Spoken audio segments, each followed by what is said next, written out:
ஊடக நண்பர்கள் அனைக்கும் வணக்கம். ஊடக நண்பர்கள் ஃபர்ஸ்ட் பேசுறோம் நாங்க ஆசைப்பட்டதுக்கு காரணமே நாங்க சொல்றதுக்காக இங்க உட்காரல. ஏன்னா எல்லாருமே இல்லப்பா, நாங்க சொல்றதை விட இத படத்தை பார்த்து வந்த ஊடக நண்பர்கள் பேசும்போது தான் அது உண்மையிலே நல்லா இருக்கும். நாங்களே எங்களை பத்தி பெருமையா சொல்லக்கூடாது, எங்க படத்தை பத்தி பெருமையா சொல்லக்கூடாது. கார்த்திக் ரொம்ப நன்றி. நான் ஒரு சம்மரியே பண்ணிட்டீங்க கார்த்திக், ரொம்ப அழகா ரிவ்யூ பண்ணி முடிச்சிட்டீங்க. நாங்க எதுவுமே பேச வேணாம்னு பண்ணிட்டீங்க. அதே மாதிரி சோமு சார் ரொம்ப அழகா அழகா பேசினாரு. பாலா ரொம்ப நன்றி உங்களுடைய வார்த்தைகளுக்கு. ஊடக நண்பர்கள் பேசும்போதுதான் அவங்க வீடியோல பேசுறாங்க கொஞ்சம் பேர், பட் நிறைய பேர் பேசுறது இல்ல. அவங்க பேசினா நல்லா இருக்கும்னு நினைச்சோம். காதல் என்பது பொது உடைமை ஒரு போல்டு அட்டெம்ப்ட் இல்ல, இந்த சமுதாயத்துக்கு சொல்ல வேண்டிய ஒரு கதை. போல்டுனா ஏதோ ஒரு எக்ஸ்ட்ரீமா ஒரு ரொமான்ஸ் காமிச்சு, இல்ல எக்ஸ்ட்ரீமா என்ன சொல்றது செக்ஷுவாலிட்டியை காமிச்சு அதை வச்சு வியாபாரம் பண்றதுக்காக எடுக்கப்பட்ட படம் இல்லை. இது சமுதாயத்துக்கு சொல்ல வேண்டிய ஒரு உணர்வுபூர்வமான காதல் கதை. உணர்வுபூர்வமான காதல் கதைனா தன் பாலினர் ஈர்ப்பை பத்தி, அந்த காதலை பத்தி ஒரு அழகான ஒரு காவியமா ஜெயபிரகாஷ் எடுத்திருக்காரு. இது வந்து mankind films Jeo Baby sir டேட்டட் இன் கிச்சன் படம் எல்லாம் எடுத்தவர். காதல் அப்படின்னு மம்முட்டி சார் நடிச்ச படம். எத்தனை பேர் நீங்க எல்லாம் பார்த்திருப்பீங்க? காதல் அப்படின்னு படத்துல மம்முட்டி சாரே நடிச்சாரு. அதுல வந்து அவர் தன் பாலின ஈர்ப்பாளராக இருப்பார். அதை வந்து கேவா சொல்லுவாங்க. அதை ஜோதிகா மேம் நடிச்சிருப்பாங்க. அந்த படத்தெல்லாம் ஜியோ பேபி வந்து ரொம்ப போல்டா மலையாளத்தில் எடுத்தாரு. காதல் வந்து பெரிய ஒரு பிரேக் த்ரூவா படமா அமைஞ்சது மலையாளத்துல லாஸ்ட் இயர். அந்த மாதிரி ஒரு படம் தமிழ்ல வரலன்னு நம்ம எல்லாம் நிறைய பேசிட்டே இருக்கோம். எப்ப பார்த்தாலும் மலையாள சினிமால ரொம்ப அட்வான்ஸா எடுக்கிறாங்க, புதுமையா படம் எடுக்கிறாங்க, தமிழ்ல யாருமே எடுக்கிறது இல்லைன்னு வரும்போது இந்த படத்தை ஜியோ பேபி அவர்களும் மேன்கின் சினிமாஸ் ஜொமோன் எவ்ரிபடி அவங்க எல்லாம் சேர்ந்து எடுக்கும்போது ஒரு 1 இயரா ரொம்ப அவங்க வந்து எப்பயாவது இது மக்கள் மத்தியில கொண்டு வரணும், மெயின் ஸ்ட்ரீம் படமா மக்கள் மத்தியில போய் சேரணும் அப்படின்னு ஆசைப்படும் போது, டிஸ்ட்ரிபியூஷன்ல அவங்க பிரச்சனை வரும்போது நான் இந்த படத்தை 1 இயர் முன்னாடியே கேட்டேன், நான் பண்ணணும் அப்படின்னு ஆசைப்பட்டேன். இன்னைக்கு என் கையில இந்த படம் வந்து உங்கள் முன்னாடி வந்து சேர்ந்திருக்கு. இன்னைக்கு ஊடக நண்பர்களா இந்த படத்தை அப்ரிஷியேட் பண்ணும்போது உண்மையிலே சரியான ஒரு டிசிஷன் தான் நம்ம எடுத்தோம். இவ்வளவு சப்போர்ட் பண்ணி இந்த படத்தை கொண்டு வரது ஒரு சரியான முடிவா நான் பாக்குறேன். அதுக்கு ஊடக நண்பர்களுக்கு நன்றி. மக்கள் இந்த மாதிரி படைப்புகளை தமிழ் சினிமால நீங்க வரவேற்றதா புதுமையான முயற்சிகள் வரும். இல்லைன்னா நீங்க மலையாள சினிமா ஓடிடில டப்பிங்லயோ இல்ல சப்டைட்டிலோட தான் பார்க்கணும். தமிழ் சினிமா வளரணும், அடுத்த கட்டம் போகணும். புதுமையான படைப்புகள் மீண்டும் பல பேர்கிட்ட இருக்கு. அவங்க எல்லாம் வரணும்னா மக்கள் எல்லோரும் இந்த மாதிரி படங்களை திரையரங்கில போய் பார்க்கணும். அதுக்கு ஊடகங்கள் மிகப்பெரிய துணையா இருக்கணும். இப்போ இந்த படம் பார்த்து வந்த உடனே ஊடக நண்பர்கள் எல்லாம் கொண்டாடினதை பார்க்கும்போது எங்களுக்கு ரொம்ப சந்தோஷமா இருக்கு. ஒரு நல்ல ஒரு படைப்பை தான் நம்ம கொண்டு வந்திருக்குன்னு அதுக்கு ஜெயபிரகாஷ்க்கும் கலேஷ், லிஜோமோல், அனுஷா இங்க வந்திருக்காங்க, அனுஷா, ஸ்ரீ சரவணன், டேனி எல்லோருக்கும் என்னுடைய நன்றி. அவ்வளவு உழைச்சிருக்காங்க இந்த படத்துக்காக. அவங்க அவ்வளவு பிரமாதமா உழைச்சாங்க. வினீத் சார் வந்து எனக்கு மெசேஜ் பண்ணிட்டே இருக்காரு, நாங்க இவ்வளவு இது பண்ணோம், எனக்கு ரொம்ப வெயிட் பண்ணிட்டு இருக்கேன் எப்படி ரெஸ்பான்ஸ் வருதுன்னு. ரோகிணி மேம் பத்தி சொல்லவே வேணாம். She was all out supporting the film. எல்லோருமே அவங்க வந்து ஒரு டோட்டலான ஒரு எஃபோர்ட் இந்த படத்துக்கு கொடுத்துருக்காங்க. இப்போ நீங்கெல்லாம் இந்த படத்தை அப்ரிஷியேட் பண்ணும்போது இந்த எஃபர்ட்டுக்கான ஒரு ரெகக்னேஷனா அங்கீகாரமா பாக்குறோம். இந்த படத்துக்கு இன்னும் பல அங்கீகாரம் வர எதிர்பார்த்துட்டு இருக்கோம். நன்றிகள். உங்களுடைய இந்த வரவேற்புக்கு மிக்க நன்றி. ஜெயபிரகாஷ் பேசுவார். எல்லாமே சார் பேசி முடிச்சிட்டாரு. முன்னாடி வந்த சாரோட பேர் நம்ம கார்த்திக் சார் பேசிட்டாங்க. அப்புறமா பேர் தான் அவர் பேசுனது வேற ஒரு point of view. And actually அவரு கேட்ட கொஸ்டின்ஸ் எல்லாமே வந்து இந்த படத்துல ஆன்சர் ஆகிருக்கு. ஆக்சுவலா எல்லாருமே பார்த்துருப்பீங்க. வேற ஆக்சுவலி நீங்க கேள்வி கேட்கலாம். எனக்கு பேசுறதுக்கு பெருசா ஒண்ணுமே இல்லை. ஏன்னா எல்லாருமே சார் சொல்லிட்டாங்க, ரிவ்யூல ஃபுல்லா டீட்டெயிலா சொல்லிட்டாங்க. என்ன சொல்லணுமோ படத்துல சொல்லிட்டேன். இனி நீங்க என்ன கேட்கறதா இருந்தா கேளுங்க.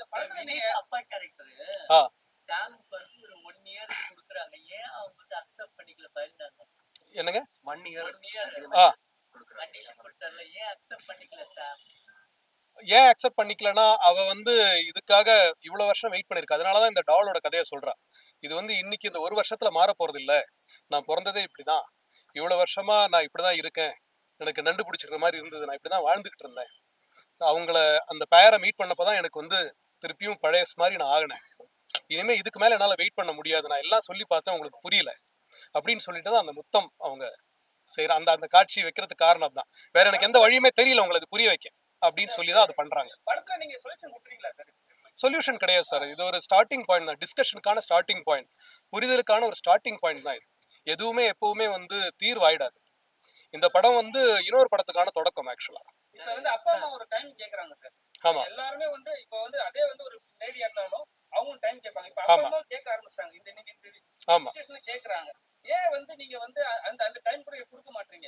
இப்போ வந்து அவங்க என்ன சொல்றாங்கன்னா கவுன்சிலிங் போலான்றாங்க. ஆமா, கவுன்சிலிங் பண்ணா அவர் என்ன சொல்றாருன்னா ஒரு வார்த்தை, எங்களுக்கும் புரிதல் கிடைக்கும் உங்களுக்கும் புரிதல் கிடைக்கும்ன்றார். அப்ப கூட அவங்க ஒத்துக்க மாட்டாங்களே, அடமெண்டா இருக்காங்களே. ஆமா, மாறின ஒரு அடமெண்ட் ஆயிடுவாங்களா? இல்ல, அப்படி கிடையாது. இதுல ஏன் அது அடமெண்ட் டிபெண்டன்சி கிடையாது. அவங்க அப்பா அம்மாக்கு அவங்க வேணா கவுன்சிலிங் போகலாம், இவங்க கவுன்சிலிங் போக வேண்டிய அவசியமே கிடையாது. இப்போ நீங்க இருக்கீங்க, இதேதான் சரி. நாங்க என்ன கேக்குறோம்னா, இல்ல இல்ல, அப்பா அம்மாவுக்கு அன்னைக்கு தான் தெரியும். அது கரெக்ட் புரிதலுக்காக அவங்க கேக்குறாங்க. கரெக்ட். அவங்க கவுன்சிலிங் போலாம், இவங்கள கவுன்சிலிங் போகணும்னு கேட்கறதுல அர்த்தமே இல்லை. அதுக்கு முன்னாடி வேற கண்டிஷன் வச்சுறாரு, ஒரு வருஷம் நீங்க பார்க்க கூடாது அப்படின்னு. ஸோ அவர் வந்து இவங்களை மேனிப்புலேட் தான் பண்ண ட்ரை பண்றாரு. அதுக்கு ரிப்ளையா அவங்க சொல்றாங்க, சினிமா தனமா இருக்கு, இதனால பண்ண முடியாதுன்னு அவன் சொல்றான். இவ்வளவு நாள் நான் காத்து இருந்துட்டு இனிமேல் என்னால முடியாது, அவனால முடியல, அவ்வளவுதான். அந்த அந்த என்ன சொல்றது, என்ன சொல்றீங்க, அந்த பிடிவாதம் ஏன்னா அது காதல்னால வருது.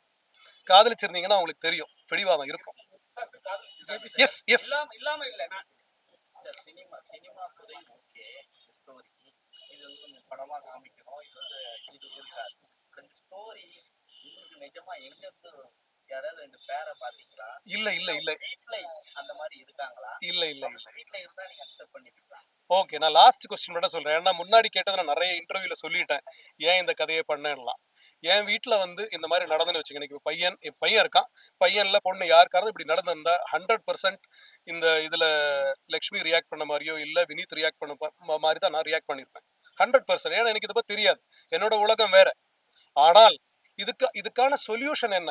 அவங்கள வந்து வீட்டுக்கு வெளியே அனுப்புறதோ, இல்ல ஆணவ கொலை பண்றதோ, இல்ல அவங்கள ஒதுக்கி வைக்கிறதோ, இல்ல என்ன சொல்றது, அவங்க வந்து வக்கரமான ஒரு அவங்களே நம்ம வந்து புரிஞ்சுக்காம சீப்பா பாக்குறதோ கிடையாது.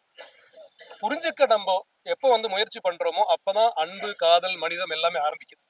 எப்ப நம்ம புரிஞ்சிக்கவே கூடாதுன்னு நினைக்கிறோமோ, மத்தவன் சரியில்லைன்னு நினைக்கிறோமோ, அப்பவே எல்லாமே நின்றுடுது இல்லையா? சோ அந்த ஒரு பாயிண்ட்ல தான் இந்த கதையை நான் எழுத ஆரம்பிச்சேன், தவிர இந்த மாதிரி ஒரு பேரை பார்த்து கிடையாது. இதை எழுத ஆரம்பிச்சதுக்கு அப்புறமா தான் நான் இதை பத்தியே நான் புரிஞ்சுக்கிட்டேன். நீங்க பிரஸ் மீட்ல ஒன்னு சொன்னீங்க, நல்ல பிரஸ் மீட்ல ஒன்னு சொன்னீங்க, இது மாதிரி ஸ்டோரி ஆரம்பிக்கும் போது நான் ஒரு பார்ல இருந்து ஆரம்பிச்சேன். நீங்க பார்டர், பார் ஆமா ஆமா, கரெக்ட் கரெக்ட். அன்னைக்கு நான் சொன்னேன், அதனால தான் ரிப்பீட் பண்ணல. சொன்னீங்க சரிங்களா? இது மாதிரி ஸ்டோரிலாம் பார்ல இருந்தா ஸ்டார்ட் ஆகுமா? இல்ல கட்டாயமா இல்ல இல்ல, அப்படி சொல்லுங்க, ட்ரை பண்ணி பாருங்க.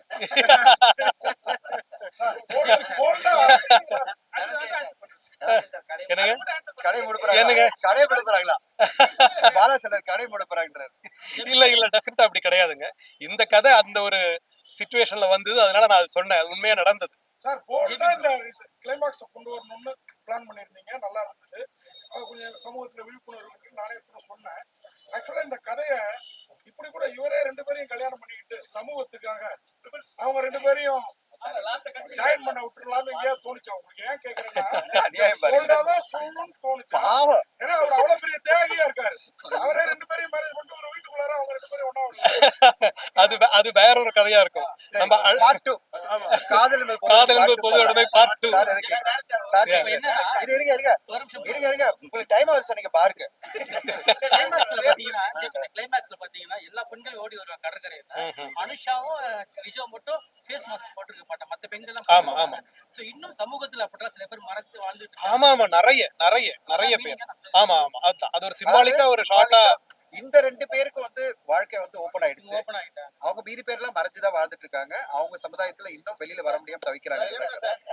இந்த மாதிரி உள்ள பசங்களை வந்து பேரண்ட்ஸ் ஏத்துக்கணும்னு நினைச்சா கூட அவங்க பயப்படுற ஒரே விஷயம், சுத்தி உள்ள சமூகம் என்ன சொல்லணும் அப்படின்னு தான் யோசிக்கிறாங்க. அவங்க வந்து நம்ம புள்ள நம்ம பத்தி வளர்த்தோம், நம்ம ஏத்துக்கணும் அப்படின்னு நினைச்சா கூட அக்கம் பக்கத்துல என்ன சொல்லுவாங்க அப்படின்னு தான் இன்னைக்கு பல பேரண்ட்ஸ் யோசிக்கிறாங்க.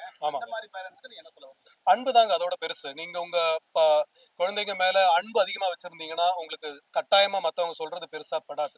அதுக்குதான் நீங்க இம்பார்ட்டன்ஸ் கொடுப்பீங்க, மத்தவங்களுக்கு கிடையாது, உங்க பிள்ளைங்களுக்கு தான். குழந்தை மேல நம்ம வைக்கிற அன்பு அடுத்தவங்க பேசுற வார்த்தை சாகடிச்சு சார் நம்மள. இல்ல, அதுதான் சார் சொல்றேன் நானு. அந்த அன்பு வந்து நிஜமாவே ரொம்ப பெருசாவும் உண்மையாவும் இருந்ததுன்னா டெஃபினட்டா வந்து வெளியில இருந்து ஒருத்தர் பேசினா உங்க பிள்ளைக்காக நீங்க வந்து அவங்கள பார்த்து பேச முடியும், உங்களால நெஞ்ச நிமிர்த்தி நிக்க முடியும் அப்படின்னு நான் நினைக்கிறேன் சார். ஒரே இந்த விஷயத்துல சாருக்கு ஒரே ஒரு பதில் சொல்லுங்க சார்.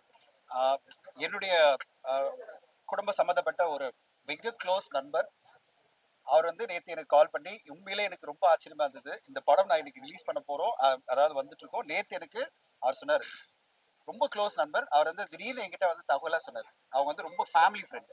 என் மகள் வந்து திருநம்பி ஆகணும்னு ஆசைப்பட்டா, நாங்க வந்து அதை ஏத்துக்கிட்டோம், திருநம்பியா இன்னைக்கு கன்வெர்ட் ஆயிருக்கா, அது பிறகு நாங்களாம் ஒரு கெட்டு இதெல்லாம் பண்றோம், நீங்க வரணும்னு சொன்னாங்க. ஸோ அந்த பொண்ணு வந்து என்னோட மகளோட சேர்ந்து படிச்சவங்க, அவங்க திருநம்பியாகணும்னு ஆசைப்படும் போது அந்த ஃபேமிலி அதை ஏத்துக்கிட்டு சப்போர்ட்டா வச்சுக்கிட்டு நீங்க எல்லாம் வாங்க, நம்ம எல்லாம் வந்து பையன் பேர் சொல்றேன். இப்போ அவன் பையன் ஆயிட்டா அவங்க கூட நான் வந்து ஒரு கெட் டுகெதர் பண்ணணும், நீங்க எல்லாம் வாங்கன்னு சொல்லும்போது நான் உண்மையிலேயே மனசார நினைச்ச இந்த சமுதாயம் ஒரு மாற்றத்துக்கான ஒரு தொடக்கத்தில் தான் இருக்கு. அந்த ஃபேமிலி ரிஜெக்ட் பண்ணல, அந்த ஃபேமிலி அதை ஏத்துக்கிட்டு நான் ஒத்துக்கிறேன். இதுவரை நீங்க பெண்ணா பார்த்த என் மகள், இனிமே அவர் பையன் என் பையன், நீங்க வந்து பாருங்க மீட் பண்ணுங்க சொன்னாங்கல்ல, அது பெரிய தொடக்கமா போயிட்டு இருக்கும்போது இதுவும் அந்த மாதிரி ஒரு தொடக்கமா தான் வரும். இந்த படம் வந்து ஒரு புரிதலை ஏற்படுத்துறதுக்காக தானே தவிர இது எல்லாரும் மாறணுன்றதுக்காக கிடையாது. இது எல்லாரும் மாறணும், எல்லாரும் வந்து இதை ஏத்துக்கணும், ஜஸ்ட் லைக் தட் எல்லாரும் பண்ணி. ஓகே ஓகே சார், நீங்க ஒரு தயாரிப்பாளரா ஒரு நல்ல கருத்தை சமூகத்துக்கு விதைக்கணும்னு சொல்லி ப்ரொடியூஸ் பண்ணிட்டீங்க. சப்போஸ் இதே சூழ்நிலை நம்ம உறவுகளுக்கோ நமக்கோ நடந்தா இந்த மனநிலை எப்படி இருக்கும்? கண்டிப்பா இப்போ ஒரே ஒரு சொல்லுங்க, சினிமா தானே கிடையாதுங்க. வினீத் சார் மாதிரி தான் நானும் ட்ரை பண்ணுவேன், கேட்டு பார்ப்பேன். அவங்களுக்கான புரிதல் ப்ராப்பரா இருந்தது வச்சுங்களேன், இதுதான் வாழ்க்கை, இப்படிதான் நீ வாழ நினைச்சேன்னா வாழ் மாதிரி சொல்றேன். ஏன்னா நான் வினீத் சார் அந்த கேரக்டர், தேவராஜ் கேரக்டர் மாதிரி தான் நானும் ட்ரை பண்ணுவேன், புரிந்துக்க ட்ரை பண்ணுவேன். எதனால இங்க கேட்டார் பாத்தீங்களா, எதனால இந்த காரணம், ஏன் வந்து தன்பாலின் மேல ஈர்ப்பு வந்தது, உனக்கு ஏதாவது பிரச்சனையா, இதெல்லாம் நான் வந்து சைக்கலாஜிக்கலா ஏதாவது பண்ண முடியுமா, உனக்கு ஏதாவது விஷயம் இருக்கா. ஆனா ஜெயபிரகாஷ் இதுல அவ்வளவு அழகா முதல்ல சொல்லியிருக்காரு, சின்ன வயசுல இருந்தே எனக்கு வந்து தன்பாலின மேல தான் எனக்கு ஈர்ப்பு, பசங்க கூட பழகிறதுக்கு எனக்கு இதுவா இருந்தது, பெண்ணு கூட பழகிறதுக்கு கூச்சமா இருந்தது சொல்றான். அதாவது நான் பெண்ணு கூட பழகும் போது கூச்சமா இருந்தேன்னு அர்த்தம், எனக்கு ஈர்ப்பு இருக்கு, நான் எப்படி போய் பழகிறது தெரியல, ஆனா பையன் கூட நம்ம ஃப்ரீயா பழகுறேன்ப்பா, ஏன்னா பையன் கூட பழகும்போது எனக்கு பிரச்சனை இல்லப்பா, சின்ன வயசுல சொல்றா. அப்போ சின்ன வயசுல இருந்தே மனசார அப்படிதான் வாழ்ந்திருக்கான்னா அவளை போய் நீங்க புஷ் பண்ண முடியாது. நீ வந்து இல்ல இல்ல தன்பாலின பையனை போய் கல்யாணம் பண்ணிக்க அப்படின்னு புஷ் பண்ண முடியாது இல்ல.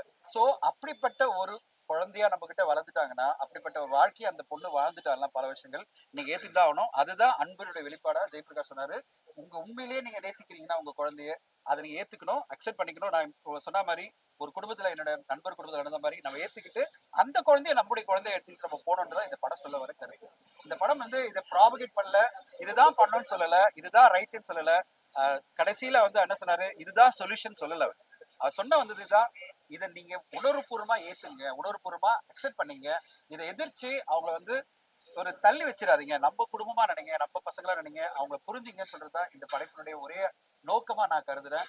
அதுதான் ஜெயபிரகாஷுடைய சக்சஸாவும் நான் பாக்குறேன்.